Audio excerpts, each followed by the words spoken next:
예수님이 이 땅에 오시는 그날에 천사가 들에서 양을 지키는 목자들에게 밤에 나타나서 말을 합니다. 내가 온 백성에게 미칠 큰 기쁨의 좋은 소식을 너에게 전한다. 온 백성에게 미칠 큰 기쁨의 좋은 소식을 너에게 전하노라 말씀하십니다. 천사에게 말이 과연 실행 가능할까라는 생각을 해봅니다. 모든 백성이 다 만족할 만한 뉴스가 있을까? 모든 백성에게 골고루 다 공의롭고 정의롭게 미칠 큰 충만한 전달이 아니라 의미적으로도 큰 기쁨의 좋은 소식이 있을까? 우리가 뉴스를 많이 접하지 않습니까? 인터넷 뉴스에 많이 나오고 신문에 또는 사람이 들려주는 소식도 있고 또 여러 케이블 TV에 나오는 또 공중파에 나오는 뉴스가 얼마나 많습니까? 그러나 그 수많은 뉴스들을 들어도 나를 충만하게 해주는 소식은 사실 별로 없고요. 더군다나 모든 사람을 다 충만한 기쁨으로 채워줄 소식은 없습니다. 왜냐하면 사람마다 관심이 다르거든요. 아무리 정치 경제가 좋아져도 정치 경제에 무관한 사람은 정치의 그 뉴스가 크게 와닿지 않는 것입니다. 건강에 대한 특약이 발명됐다라고 해도 건강한 사람에게는 그것도 의미가 없을 것입니다. 사람마다 관심이 다 다릅니다. 어린아이가 생각하는 관심과 청년이 생각하는 관심은 다릅니다. 이 장년이 또는 노년이 생각하는 관심은 다릅니다. 돈 있는 사람이 들었을 때 좋은 소식이 있는가 하면 돈 없는 사람이 들었을 때 좋은 소식이 있는 거거든요. 남자가 들었을 때 좋은 소식이 있는가 하면 여자가 들었을 때 좋은 소식이 있는 겁니다. 즉 모두의 관심이 다르기 때문에 모든 사람에게 미칠 큰 기쁨의 좋은 소식은 없습니다. 원래 없는 거예요. 제가 아무리 여기서 여러분 드디어 이런 얘기를 해도 무관하면 무관한 겁니다. 특별히 본문에서 온 백성이라고 하는 것은 당시 2000년 전에 팔레스타인에 살고 있는 사람들만을 말하는 게 아니지 않습니까? 그리스도 예수의 나심 이후부터 재림의 그날까지 이 땅을 밟고 살아갈 모든 호흡 있는 사람들을 다 포함한 내용이죠. 그러니까 이렇게나 많은 사람들 또 여러 세대에 오는 모든 수많은 세대를 다 충족시킬 만큼의 좋은 소식이 있을까? 없죠, 여러분. 없습니다. 그러나 근본으로 들어가면 하나가 있어요. 죽음에 관한 얘기입니다. 안 죽는 사람 없잖아요. 부자도 죽고 가난한 자도 죽고 나중에 어린아이도 자라면 죽게 돼 있고 또 노년도 더 지나면 죽게 되어 있는 겁니다. 그리고 그 죽음의 문제는 바로 죄의 문제. 오늘 온 백성에게 미칠 큰 기쁨의 좋은 소식이라고 말했지만 실제로 인간의 입장에 봤을 때는 그렇게 큰 소식이 아닐 수도 있습니다. 그러나 하나님의 입장에서 봤을 때는요, 그리스도 예수의 이 땅에 오심으로 말미암아 죄의 문제가 해결되었다 하는 거예요. 대단한 얘기입니다. 아무리 과학이 기술이 발전하고 발달하여도 사람의 생명을 살릴 수는 없습니다. 죽어가는 사람 좀 더 살리는 것은 할 수 있어도 죽지 않게 할 수 없고 죽은 사람을 살리는 것은 불가능합니다. 온 백성에 미칠 소식은 하나밖에 없는 거예요. 사실 이게 기독교적 관점이요, 이것이 기독교의 사명이 여기에서 출발하는 거예요. 이 하나의 소식을 기쁨의 충만함으로 받아들이지 못하면 어느 것으로도 충만하게 그를 채울 수 있는 것은 없습니다. 예수님이 이 땅에 오신 목적은 모든 사람을 구원하시기 위한, 그 은총을 베푸시기 위하여, 물론 믿어야 되겠으나 돈 있는 사람도 돈 없는 사람도 또 유식한 사람도 무식한 사람도 해결할 수 없는 그 죄의 문제를 해결하기 위하여서 예수님께서 이 땅에 오셨고, 그 은총이 그리스도 예수 안에서 이루어진 거예요. 우리가 이 대림절 설교 오늘 네 번째 시간인데 첫째 주죠. 자기 백성을 그들의 죄에서 구원할 자로서 예수님에 대한 말씀을 드렸고, 또 임마누엘 예수님에 관한 말씀도 드렸죠. 예수께서 무엇을 위해 오셨는가? 온 백성에게 미칠 큰 기쁨의 좋은 소식, 죄의 문제 해결. 오늘 그리스도 예수의 이 구주광님의 이 은총, 이 소식과 또 십자가로 이루신 대속의 은혜가 오늘 우리의 마음속에 큰 기쁨의 소식으로 전달되어지는, 또 믿어지는, 또 이 은혜가 현실로 구원의 역사로 나타나는 은혜가 일어나기를 주의 이름으로 축원합니다. 온 백성에게 미칠 큰 기쁨의 좋은 소식이라고 하는 것은 정말 이것이야말로 복음의 의미가 담겨 있습니다. 만약에 여러분 보세요, 사람을 구원할 수 있다, 그런데 그것이 일부 소수에게만 적용된다면 그건 복음이라고 말할 수 없습니다. 복음은 모든 믿는 자에게 구원을 주시는 하나님의 능력이어야만 하는 거예요. 그러니까 오늘 복음의 어떤 이 대속의 의미 속에서 구원이죠, 당연히. 동시에 복음의 그 엄청난 그 확장, 또 복음의 그 크고 광대한 하나님의 사랑의 의미 속에서는 오늘 우리가 좀 중점적으로 보아야 할 것이 온 백성에게 미칠 구원의 기쁜 소식이다라는 사실입니다. 말씀을 좀 들어가면은요, 오늘 본문을 보면 우리 하나님께서 얼마나 인간을 사랑하셨고 인간을 구원하시기 위해서 얼마나 하나님이 깊이 있는 헌신을 하셨는가, 깊이 있는 사랑을 하셨는가를 본문을 통해 보면 알 수가 있습니다. 오늘 본문에 예수님 탄생 장면이 또 시대적 배경도 나오고 탄생의 장면도 나오고 장소도 나옵니다. 예수님이 탄생한 장면을 보면 오늘 보면 베들레헴이라는 곳에서 태어나십니다. 원래 살던 곳이 아니라 로마 시저 아우구스투스가 명을 내렸죠. 천하의 모든 로마의 속국들은 다 고향에 가서 호적을 올려라. 정확한 인원을 계수하고 세금 받기 위한 거거든요. 그러니까 온 속국들이 이렇게 고향을 향해 가는 와중에 이 요셉과 마리아도 원래 나사렛에 살았잖아요. 나사렛, 저 북쪽 나사렛에 살다가 이 로마 황제의 명령을 따라 내려옵니다. 한 200km 정도를 만삭이 된 상태에서 옵니다. 그리고 베들레헴 어딘가에서 임박한 출산을 하죠. 그리고 그것도 마구간에서 아마 힘들게 난 것 같아요. 그러니까 아기를 품에 안고 있지 않고 또 요셉은 뭐 하고 있었는지 이 구유에다 예수님을 이렇게 누워놓은 장면이 오늘 본문에 나옵니다. 이 본문을 유심히 좀 읽어보고 좀 묵상하며 읽어보면 너무 이건 뜻밖의 장면인 것 같습니다. 왜냐하면 하나님께서 메시아를 보내신다는 말씀은 창세기부터 시작되어서 하나님이 열심히 일을 이루리라, 하나님이 열심을 다해서 예수님을 보내신 거잖아요. 마귀의 방해가 얼마나 많았고 그 자리 이동이 얼마나 컸습니까? 뭐 그런 내용 우리가 마태복음 1장 족보에 보면 다 나오지 않습니까? 그 엄청난 위기와 시련과 또 긴 기간들, 또 다양한 혼합들, 그럼에도 불구하고 메시아를 보내신 하나님의 열심은 실로 대단합니다. 그걸 완성하세요. 어쩌다 이루어진 게 아니라 성취로서 이루어진 거예요. 그분이 이루신 역사예요. 그런데 그 위대한 예언과 그 섬세하신 또 어떤 정말 역동적인 하나님의 예언의 성취에 어찌 보면 출발이고 마지막이잖아요. 이때가 예수님 태어나신 게 이거 없으면 안 되는 거잖아요. 그런데 그 위대한 역사와 장엄한 하나님의 성취와는 너무나도 멀게 예수님이 태어나신 이 내용을 보면 하나님은 이날만큼에 대해서는 준비를 하나도 안 한 것 같아요. 그렇게 수천 년 동안 예언하셨으면 아기 낳을 곳은 예비해 놓으셨어야죠. 그죠? 아기 낳을 곳은 예비해 놓으셨어야 하고, 또 이렇게 고생하다 여러 200km 가까이 되는 곳을 내려오게 하지 않고 편안하게 집에서 아이를 낳을 수 있도록 해주셨어야 하는 겁니다. 뭐 좋은 집은 아니어도 마구간에서 태어나게 하면 안 되는 거죠. 그렇지 않습니까? 또 아기 낳는 게 원래 힘들지만 이렇게 엄마가 힘이 없어서 아기를 이 여물통에다가 올려놓을 정도로 그렇게 난산하게 하면 안 되는 거잖아요.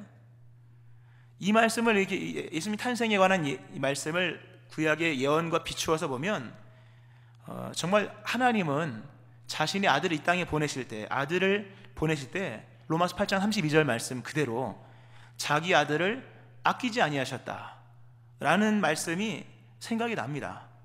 만약에 하나님께서 예수님을 자기 아들을 아끼셨다고 생각해 보세요. 이렇게 태어나게 했을까요? 아마 여러분 부모님, 여기 계신 부모님들 중에 자기 자식을 마구간에서 낳은 사람은 없을 겁니다. 그렇죠? 자기 자식을 이렇게 위생상 안 좋고 얼마나 사실 그 내용으로 들어가 보면 있을 수 없는 일이잖아요. 이렇게 있을 수 없는 상황으로 가서 아이를 낳은 부모는 없을 거예요. 왜냐하면 다 내 자식이니까. 하나님은 정말 로마서 8장 32절의 말씀처럼 자기 아들을 아끼지 아니하셨습니다.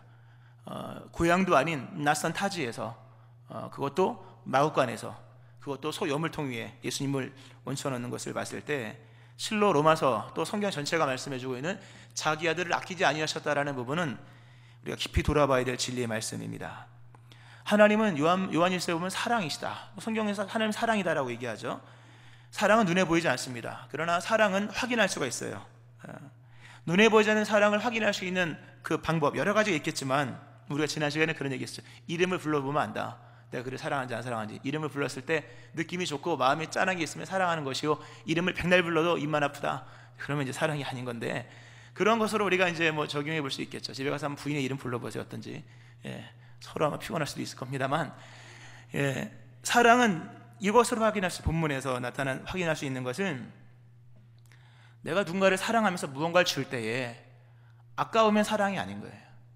아깝지 않아야 사랑인 거예요. 내 젊음을 다 바쳐도 아깝지가 않으면 정말 사랑하는 거예요. 내 시간을 다 바치고 나의 모든 걸 다 그에게 주어도 아깝지가 않으면 사랑인 거예요. 그러나 100원짜리도 아깝고 10원짜리도 아깝고 얼굴 보는 것도 아깝다, 시간도 아깝다, 사랑이 식어가는 현상이에요.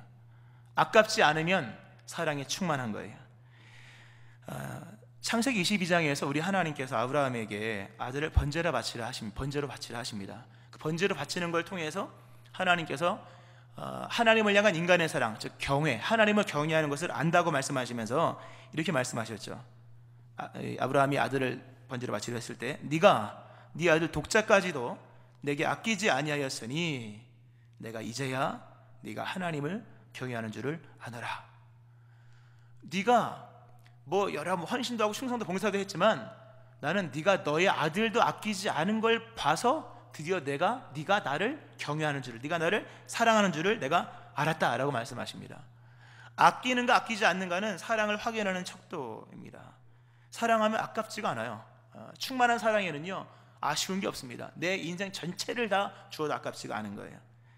그렇게 하나님께서 사랑에 대한 척도를 아브라함에 요구하셨듯이 우리를 사랑하신다고 말씀하신 하나님도 우리를 향한 하나님의 사랑의 표시로 아들을 주셨는데, 아들을 주신 것은 우리가 이미 익히 알고 있지만, 아들을 주셨음에도 불구하고 만약에 아들을 우리 하나님께서 고이고이 싸서 우리에게 접근도 불가하게 하고 소수의 사람에게만 오픈시키고 금줄을 쳐놓고 만약 이랬다면 이건 아들을 주는 의미가 없는 거예요. 하나님 우리에게 사랑하셔서 아들을 주셨죠. 요한복음 3장 16, 하나님이 세상을 이처럼 사랑하사 독생자를 주셨으니, 거기 가로가 있어요. 물론 이건 원문에 없는 얘기지만 아낌없이 주셨다라고 하는 거예요. 아낌없이 주신 것, 하나님의 사랑의 절정이에요. 참 대단한 말씀이죠. 로마서 8장, 오늘 로마서 8장 얘기 자꾸 하는데, 만일 하나님이 우리를 위하시면, 로마서 8장에 나오는 문장이죠.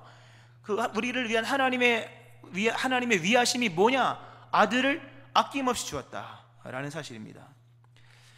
여러분 한번 생각해 보겠습니다. 아들을 아낌없이 주었다라고 하는 것의 의미가 무엇일까?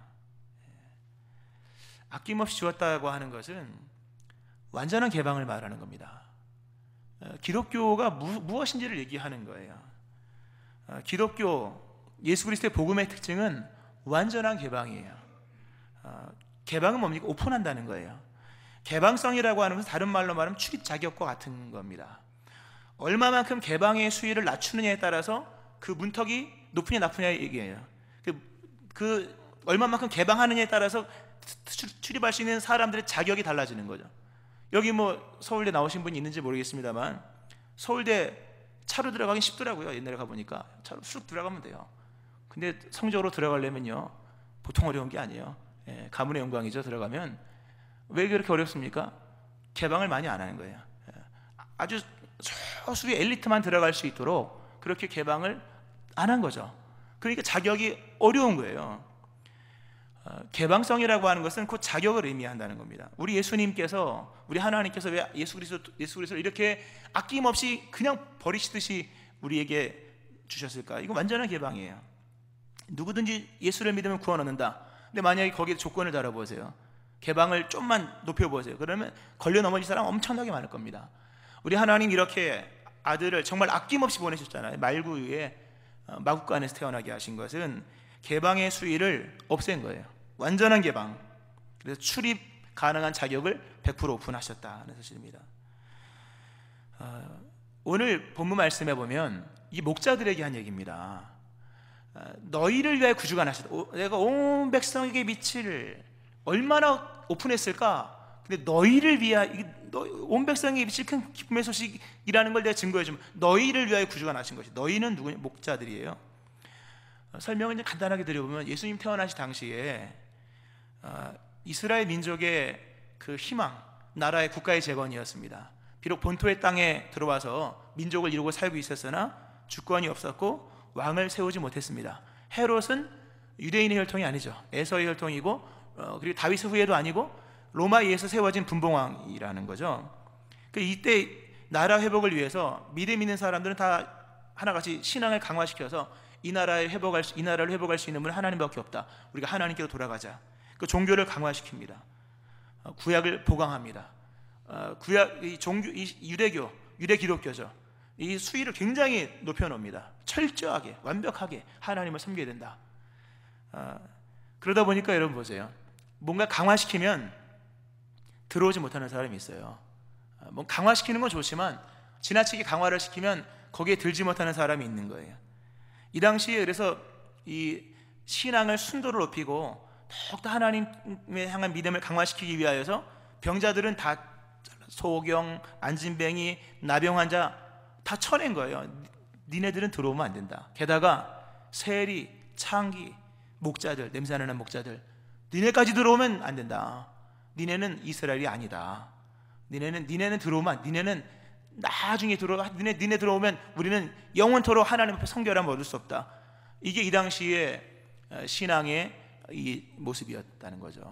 그러니까 목자들을 냄새 나잖아요, 여러분. 저희가 아버지가 목장했다 그러잖아요. 냄새 많이 납니다. 옷을 빨아도 냄새가 나고요. 뭐 차에서 냄새가 나고, 요즘 모르겠습니다. 옛날 얘기입니다. 그런 거예요. 목자들 배제시킨 사람들입니다. 근데 오늘 천사가 와서 구주가 나셨다. 근데 너희를 위해 구주가 났다. 대단한 말씀이에요. 너희를 위해 구주가 났다. 그러면서 예수님이 마국간에 태어나셨다는 말씀을 합니다. 그리스도 예수를 아끼지 아니하시고 주신 하나님의 사랑, 자신을 완전히 개방하신 거예요. 이것은 자격 없는 자로 하여금 그 자리에 출입할 수 있게 하시기 위한 거예요. 오늘 우리가 구원을 받았습니다. 에베소서 2장 8절 9절 말씀에 너희는 그 은혜에 의하여 믿음으로 말미암아 구원을 받았다. 이것은 너희에게서 난 것이 아니요 하나님의 선물이다. 하나님의 선물이 뭡니까? 아들이죠. 아들을 주신 하나님의 선물의 그 내면적 의미가 뭐예요? 완전한 자기 개방. 행위에서 난 것이 아니니 이는 누구든지 자랑하지 못하게 하림이라. 우리는, 그러면서 결론이 뭡니까? 우리는 그가 만드신 바라. 오늘 이 시간 이렇게 예배에 우리가 예배자로서 하나님 아름다우심에 동참하여 우리도 아름다운 자로 칭함받는 이 귀한 자리에 와 있는 것은 그리스도 예수를 주셨기 때문이요, 그리스도 예수를 아낌없이 주셨기 때문이요, 완전한 개방, 그러므로 문턱 없이 열어주셨기 때문에 우리가 그 은혜 가운데 만들어진 하나님의 구원받은 백성이라는 사실입니다. 할렐루야. 여기서 이제 하나 더 보아야 될 것은 완전한 개방 뿐만 아니라 너희를 위한 구주가 나셨다라고 말하면서 너희가 가서 강보에 쌓여 구유에 누이는 아기를 볼 것이다 라는 말씀합니다. 완전한 개방과 더불어서 너희가 가서 볼 수 있다. 참 대단한 말씀이에요, 여러분. 가서 만날 수 없다면 사랑이 아니죠. 우리가 임마누엘 말씀 지난주죠? 임마누엘, 사랑의 완성이 뭡니까? 사랑은 함께 있는 거예요. 뭐 사랑의 척도 또 얘기해 볼까요? 함께 있으면 좋은 사람, 사랑하는 거예요. 임마누엘, 하나님 우리를 얼마나 사랑했는지 우리를 보러 오신 거예요. 보러 오는 것뿐만 아니라 살러 오신 거예요. 그러니까 메시아가 오셨으면 만나야 되는 거예요. 만남 없으면 믿음이 아니에요. 접촉이 있고 이 끊임없이 이어지는 연속적인 만남이 있어야 됩니다. 오늘 목자, 너희 같은 사람, 배제된 사람을 위해서 예수님이 이렇게 낮은 곳까지 오셨다. 이제 너희가 가서 그 구유에 누워 있는 아기를 볼 수 있을 것이다 라는 말씀을 합니다. 아마 천사들이 이런 얘기를 했을 때 목자들이 속으로 그런 생각을 했을 것 같아요. 예수님이 우리를 위해 태어나신 건 맞지만 우리 보고 지금 가라고 하니, 너희가 가서 그러거든요. 가라는 얘기죠. 목자들이 여러분 들에서 자기 양을 지키던 목자들입니다. 세수는 했겠습니까, 여러분? 이 당시에 목자들이 양을 먹이기 위해서 여기저기 이렇게 돌아다니잖아요. 집에서 뭐 세수하고 나왔겠지만 세수나 제대로 했겠으며 머리나 감았겠습니까? 옷을 빨았을까요? 이건 상상할 수도 없는 일입니다. 양을 지키는 목자들이 무슨 옷을 빨겠으며 무릇 양치질을 했는지. 근데 천사가 말하기를 지금 이 모습 이대로 가서 너희가 구유에 있는 아기를 볼 것이다 라는 얘기를 합니다. 이 기독교예요. 굉장한 얘기입니다. 완전한 개방과 더불어서 현실적 개방이에요. 현실적. 만 너희를 위해 구주가 나왔다. 근데 오늘 말고 다음에 집에 가서 옷 갈아입고 머리 깎고 양치하고 우유 비린내, 소 냄새 안 나게 그렇게 하고 와라. 이러면 이게 달라지는 거예요. 이건 복음이 아닌 거예요. 복음은 완전한 개방인과 동시에 아주 현실적 개방인 거예요. 다른 말로 하면 완전한 초대. 어느 때든 와라. 아무나 와라. 누구든지 와라.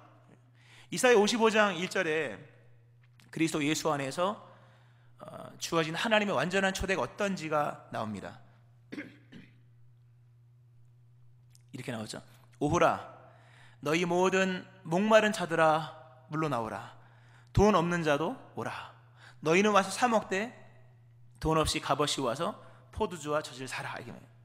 너희는 오라. 초대해놓고 만약에 조건을 걸어보세요. 누가 오겠습니까? 초대가 의미가 없는 거예요. 초대를 했으면 그 사람이 지금 이 모습 이대로 올 수 있게끔 완전한 초대를 해야 되는 거죠. 너희는 오라. 누구도 오라? 돈 없는 자도 오라.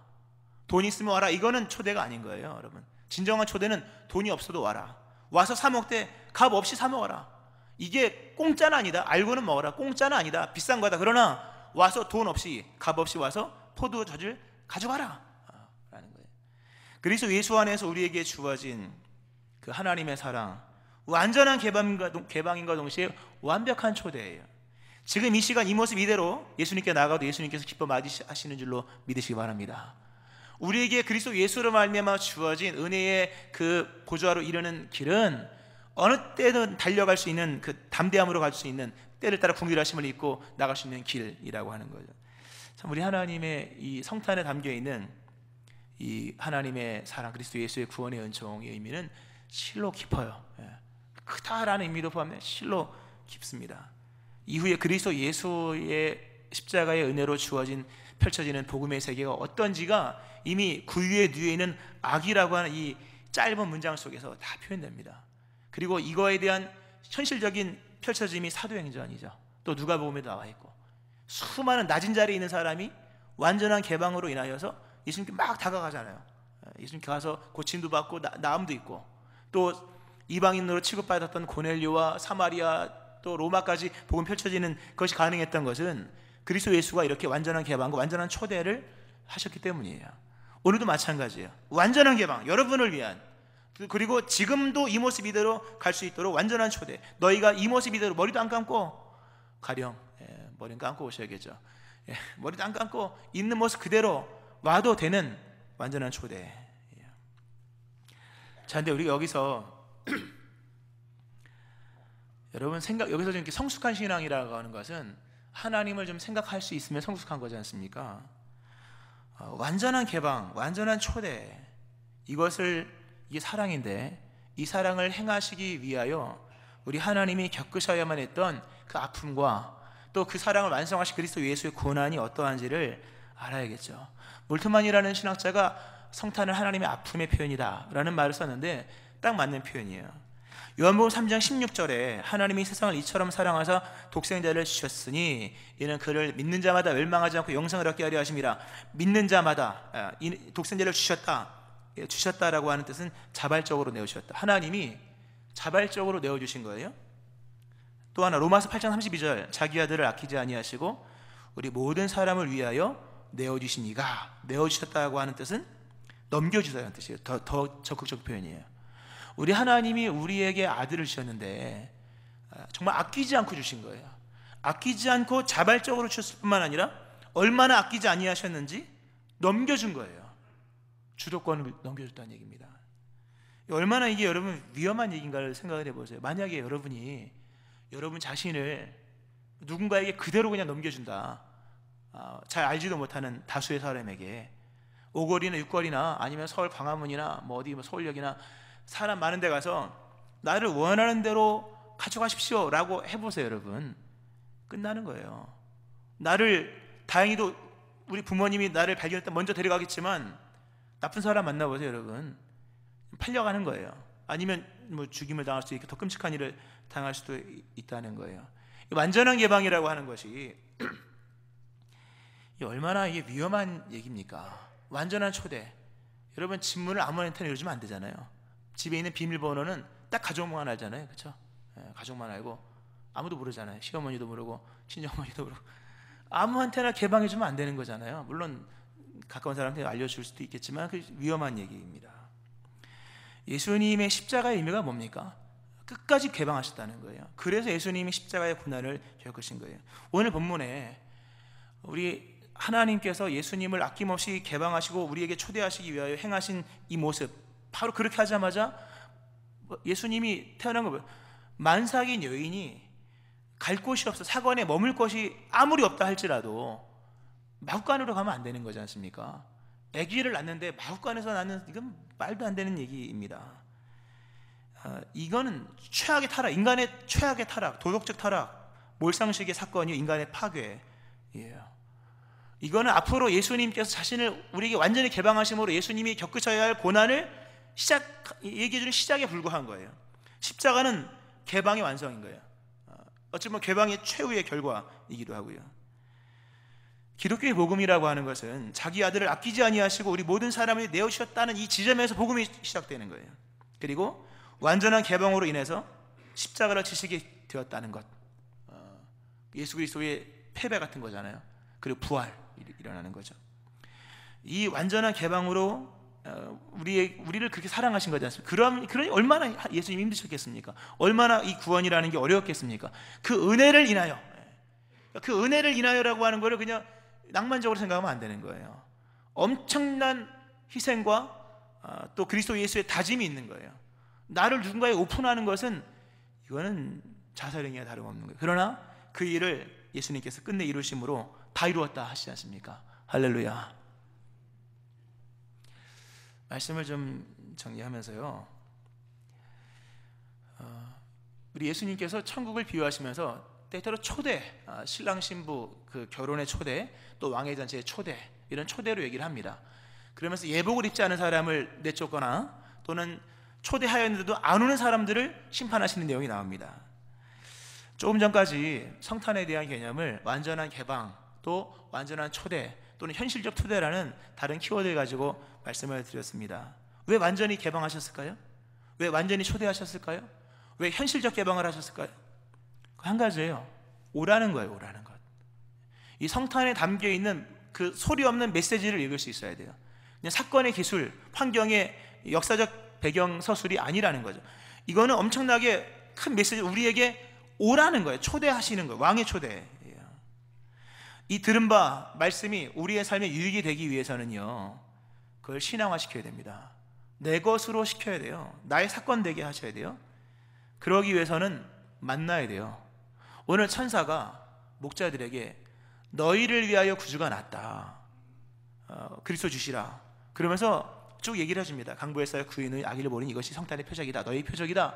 그러면서 너희가 가서 구유에 쌓여 놓이는 아기를 보고, 너희가 가서, 무슨 말씀이에요? 가라 하는 거예요.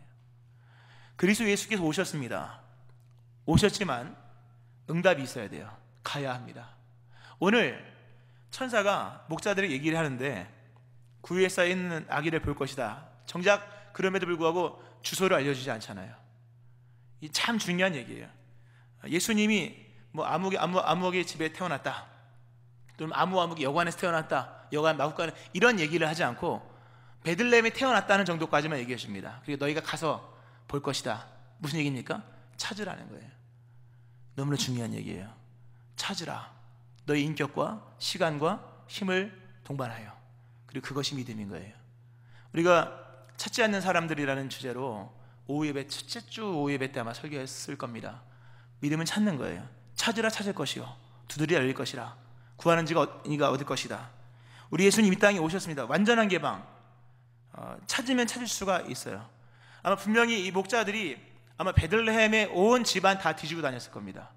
베들레헴 마구간은 다 들춰보고 다녔을 겁니다. 여관 표시 있는 집들은 아마 다 다녀봤을 거예요. 그러니까 만나는 거지, 가서 뭐 한 번에 찾은 것이 아니라는 겁니다. 완전한 개방이라고 하는 것은 나를 찾으라는 거예요. 할렐루야. 구약의 메시지, 나를 찾으라. 근데 수모 계신 하나님을 찾으면 곤란하잖아요. 근데 구약에 이따금씩 하나님이 얼굴을 가리신 하나님, 숨어 계신 하나님을 말씀하셨지만 신약에서는 오픈된 거예요. 이제는요, 완전한 개방이에요. 누구든지 주 예수를 부르면 예수 만나게 돼 있고, 누구든지 예수님을 찾으면 찾게끔 되어 있는 거예요. 오늘 이 자리에 아직도 난 예수님을 만난 적이 없어, 이런 분 있습니까? 왜 그런지 아십니까? 안 찾아서 그래요. 너무 중요한 얘기예요. 예수님이 오셨다, 마국간에 태어나셨다, 너희를 위하여, 너희가 지금이라도 가서 만날 수 있는 삶의 거점으로 오셨다. 뭐 계단 타고 올라갈 것도 아니요, 그냥 그 모습 그대로 가서 편안하게, 마국간 얼마나 편합니까? 목자들의 삶의 터전인데, 중요한 것은 뭡니까? 거기까지예요. 나머지는 찾으라. 달려가서, 나중에 목자들이 달려갑니다. 예수님을 10년을 믿었다, 아직도 못 만났다. 이유는 한 가지예요. 안 찾아가서 그래요. 완전한 개방, 완전한 초대, 현실적 개방, 더 이상 할 수 있는 게 없는 거예요. 찾아야 돼요. 예수님 어디 계십니까? 부르면 응답하실 것이요, 찾으면 찾을 것입니다. 두드리면 그분의 계신 어떤 은혜의 보좌 앞으로 열리는 길이 보일 거예요. 믿음이라고 하는 것은 사실에 대한 이해만이 아닌 거예요. 믿음은 평범한 인식이 아닙니다. 믿음은 평범한 마음이 아니에요. 특별한 인식이요, 특별한 마음. 믿음은 용기 있는 행동을 유발하는 특별한 마음이에요. 믿음은 삶의 우선순위를 뒤바꿔놓는 특별한 인식이에요. 오늘 밤에 양떼를 지키던 목자들이 이 예수님께 달려가기 위해서 양 끌고 갔겠습니까? 양을 들에 두고 간 거예요. 자신의 정체성을 만들어준 양들을 뒤로 하고 새로운 부여받은 새로운 가치를 위하여 간 거예요. 우선순위를 뒤바꿔야 만나는 분이 있을 것이요, 삶의 가치를 재정립해야만 보이는 분도 있을 겁니다. 믿음은 우선순위를 뒤바꿔놓는 특별한 인식이요, 가치의 재정립을 일으키는 특별한 의미 발견인 거예요. 이 목자들이 이렇게 이 정도까지 오신 예수님, 우리가 가만히 있을 수 없다, 달려가자. 양을 뒤로하고 온 사방을 다니면서 예수님을 찾아요. 그리고 예수님을 발견해요. 예수님 만나요. 그리고 예수님께 경배하고 마리아에게 그 모든 것을 또 얘기를 합니다. 할렐루야. 아직 예수님 못 만나신 분이 있습니까, 여러분? 찾으셔야 돼요. 예수 믿은 지 몇 년 지났는데 아직도 난 모르겠다, 그렇게 하다 평생 모를 수도 있는 거예요. 예수님께 가야 돼요. 완전한 개방의 의미는 나를 찾으라는 말씀이요, 완전한 초대, 현실적인 초대는 뭡니까? 지금부터라도 늦지 않았다는 말씀입니다. 말씀 맺겠습니다. 성육신의 이 성탄의 사건은 완전한 사랑이에요, 완전한 개방이에요, 완전한 초대예요. 그런 거로 완전한 희생입니다. 이제 그 사랑을 받아야 하고 그리로 가야 합니다. 지금 이 모습 이대로 지체하지 말고 현실적으로 개방하신 그리스도 예수의 은혜를 믿고 그리스도 예수께 달려가야 돼요. 거기에 만남이 있고 구원이 있습니다. 이 성탄에 새롭게 주님께 달려가고, 나를 위해 이 땅에 오신 그리스도 예수, 정말 나에게 맞춰 오신 듯한 그리스도 예수, 그 예수를 새롭게 만나고 구원에 이르고 새로운 주님을 향한 이 은혜를 깊이 있게 발견하는 여러분 되어지기를 주 이름으로 축원합니다. 아멘. 기도하겠습니다. 하나님 아버지, 실로 하나님은 예수님을 이 땅에 보내실 때 자기 아들을 아끼지 않으셨습니다. 아끼지 않으시는 그 완전한 사랑, 완전한 개방, 완전한 초대, 현실적인 개방과 우리를 위한 그 온전한 초대, 하나님이 성탄의 사건을 깨닫게 하시고 이제 그 은혜의 자리로 나가게 하시며 그 주님께로 달려나가는 주의 백성들 되게 하여 주옵소서. 너희를 위하여 구주가 나셨으니라고 말씀하시주여, 실로 나를 위해 오신 예수님을 믿으며 오늘 새롭게 결단하여 주님께 달려나가게 하여 주옵소서.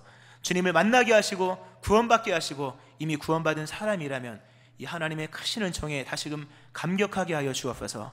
이 위대하신 하나님을 찬송하며 하나님의 사랑을 노래하며 구원자 그 그리스도 예수의 은총을 높이며 예수 그리스도의 이름으로 기도합나이다. 아멘.